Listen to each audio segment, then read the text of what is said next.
زړګی ته ګروم مه کوه. نن زه زما مور ته زما استاغه وایم. زما مور دا کار کولی سي. ولې زما پلار چې دی زما د موره ډېر بیریږي چې زما مور کومه خبره وکړه به زما پلار یې مني.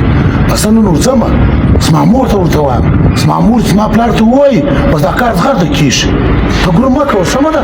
موره بابا ته خو ووایه دا یو کار. ولې بابا خو د تاسې بیریږي ستا په خوله کوي. د غفار اکا لور څه ده جمیله دا زما بیخي ډېره خوښه ده. ورته زه د هغې ډېر خوښ یم.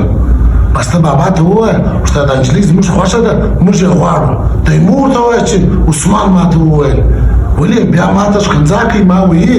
بس ته ورته ووایه د تاسو خو بیریږي. سمه ده موره؟